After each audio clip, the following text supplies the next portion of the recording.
అది మన స్టాంపు. అందరికీ నమస్కారం. ముందుగా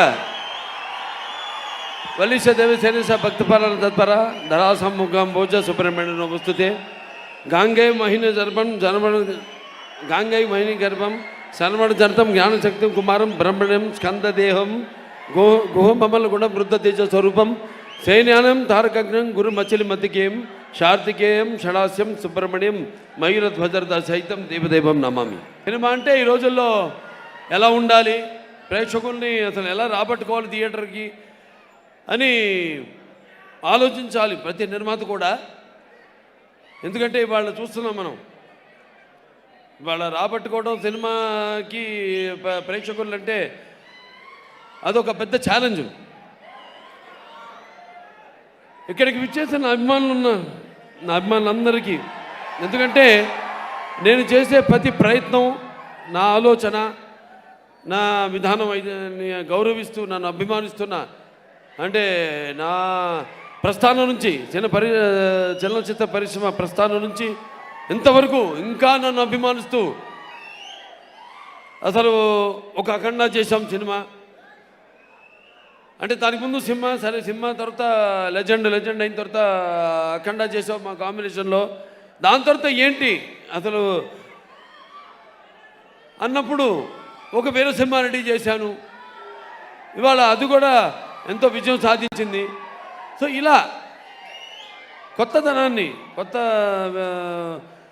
నేపథ్యాల్ని ఆదరిస్తున్న ప్రతిభ, ఒక రుచి, అభిలాష మన తెలుగు ప్రేక్షకులు ఒక్కళ్ళకే అన్నది ఇవాళ మన చలనచిత్ర పరిశ్రమ గురించి చూస్తే మన సినిమాలు కేవలం మన దగ్గరే కాదు, అక్కడ మన భారతదేశంలోనే కాదు విదేశాల్లో కూడా మన సినిమాలకి బ్రహ్మరథం పడుతున్నారంటే సో దానికి ఒక తార్కాణ, ఒక నిదర్శనం.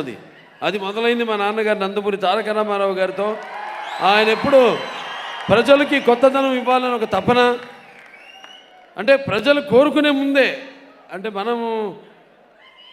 మన యొక్క సర్వైవల్ కోసం కాకుండా చలనచిత్ర పరిశ్రమ నిలబడాలనే ఉద్దేశంతో ఆనాడు ఎన్నో ప్రయోగాలు చేశారు ఆయన. వాటిలన్నిటి ఆదరించారు, సినిమాల్ని ఘన విజయం చేశారు. తమ్ముడు ఇస్మార్ట్ శంకర్ రామ్ పోతినేని యాక్ట్ చేసి నాకు ఒక ఛాలెంజ్ని ఇస్తున్నాడు. అంటే ఒక తెలంగాణ నేపథ్యంతో ఆయన సినిమా చేయడం, మళ్ళీ ఇప్పుడు నేనేమో అదే తెలంగాణ నేపథ్యంలో ఇవాళ నేలకొండ భగవంత్ కేసరి సినిమా నేను చేయడం. ఆయన పిహెచ్డీ చేస్తే నేను డిగ్రీ చేశాను. ఇప్పుడు నేను ఇంకా పాస్ అవ్వాలి, ఆయన పాస్ అయిపోయాడు. ఇప్పుడు ఆయన నేను ఫాలో అవుతుంటే నన్ను మళ్ళీ ఆయన ఫాలో అయ్యాడు. ఏంటి ఇప్పుడు నేను నేలకొండ భగవంత్ కేసరి చేస్తే ఇప్పుడు ఆయన ఇస్మార్ట్ శంకర్ 2 మళ్ళీ. అంటే నేను అతన్ని ఫాలో అయితే అతను నన్ను ఇప్పుడు ఫాలో అవుతున్నాను అనమాట. నేను చదివే స్కూల్కి హెడ్ మాస్టర్ అండి మీరు. ఏంటి హెడ్ మాస్టరు? సరే, ఇవాళ ఇంకొక గర్వించదగ్గ విషయం ఏంటంటే, ఇవాళ ఎందుకు చెప్తున్నానంటే నవతరానికి ప్రతినిధులు, నవతరానికి నాయకులు, భావితరానికి భారతదేశపు మహాశక్తులు యువత. అది మా అభిమానులు కావచ్చు, సినిమా పరంగా మీరు సినిమా ద్వారా ఎన్నో విషయాలు మీరు గ్రహించవచ్చు, వాటిని అనుసరించవచ్చు. సందేశాత్మకమైన చిత్రాలు, ఎన్నో రకరకాల సినిమాలు ఉంటాయి. వినోదంతో కూడిన సినిమాలు, సందేశంతో కూడిన సినిమాలు. అటువంటిది ఇవాళ మనం గర్వించదగ్గ విషయం. ఇవాళ మన ఇస్రో వాళ్ళు చంద్రమండలం మీద వాళ్ళు మన శాటిలైట్ని ల్యాండ్ చేయడం అన్నది దక్షిణ ధ్రువంలో. ఇంతకుముందు అమెరికా వాళ్ళు చేశారు, రష్యా వాళ్ళు చేశారు, చైనా వాళ్ళు చేశారు. కానీ ఈ దక్షిణ ధ్రువంలో ల్యాండ్ చేయడం అన్నది ఒక చాలా గర్వకారణం మనందరికీ.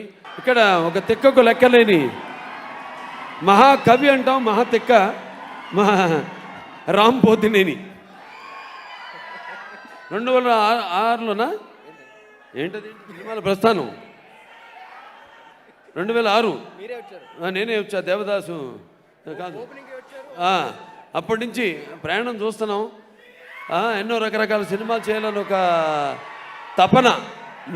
చూస్తున్నాం రకరకాల సినిమాలు అన్ని నేపథ్యాల్లో, అటు గ్రామీణ నేపథ్యం కానివ్వండి, లేకపోతే మొన్న ఇన్స్పెక్టర్ క్యారెక్టర్ కానివ్వండి, లేకపోతే ఇప్పుడు మళ్ళీ ఇస్మార్ట్ శంకర్ తెలంగాణ నేపథ్యంలో కానివ్వండి, లేకపోతే ఇప్పుడు వస్తున్న స్కంద కానివ్వండి, ఏదో కొత్త పాత్రలు చేయాలి అని ఆవిష్కరించాలని ఒక తపనున్న మనమంతా గర్వించదగ్గ నటుడు మన కళామ తల్లి మనకిచ్చిన ఒక వరం రామ్ పోతినేని. ఇటువంటి సినిమాలు ఇంకెన్నో చేయాలని, ఇంకెంతో మంచి భవిష్యత్తు ఇవ్వాలని, రకరకాల సినిమాల ద్వారా వినోదం సందేశం అన్నీ కూడా ప్రసాదించాలని, అందించాలని ఆ భగవంతుడు ఆయన కళామ తల్లి దీవించాలని మనస్ఫూర్తిగా కోరుకుంటున్నాను.